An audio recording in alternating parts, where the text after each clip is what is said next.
ఈ లోకంలో బ్రతకాలని ఆశలు పుట్టించే మనుషుల కన్నా బ్రతుకుపై ఆశలు చంపేసి జీవితంపై విరక్తి పుట్టించి మనసుని పీక్కు తిని కాటికి కడతేర్చే మనుషులే ఎక్కువైపోతున్నారు.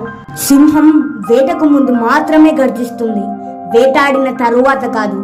సింహనాదంతో ప్రయత్నం మొదలుపెట్టి విజయం సాధించాక నిశ్శబ్దంగా ఉండు. నీ విజయం చూసి లోకమే హర్షధ్వానాలు చేయాలి.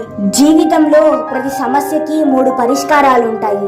1 మార్చుకోవడం, 2 భరించడం, 3 వదిలేయడం. వీటిలో ఏది ఎంచుకుంటావు అనే దానిపైనే నీ భవిష్యత్తు ఆధారపడి ఉంటుంది. గుర్తుంచుకో, ధనం చూసి వచ్చే బంధువులు, కీర్తి చూసి వచ్చే స్నేహితులు, అందం చూసి వచ్చే భాగస్వామి ఏదో ఒకరోజు నిన్ను ఒంటరిని చేస్తారు. డబ్బు నుంచి వచ్చే ప్రేమ దీపం వంటిది, అది నూనె ఉన్నంత వరకే వెలుగుతుంది. మనసులో నుంచి వచ్చే ప్రేమ సూర్యుడు వంటిది, అది సృష్టిలో ఉన్నంత వరకు వెలుగుతూనే ఉంటుంది. అయితే చివరగా ఒకటి, వేట ఎంత గొప్పగా సాగితే విందు అంత రుచిగా ఉంటుంది. తెలుసుగా? Subscribe for more.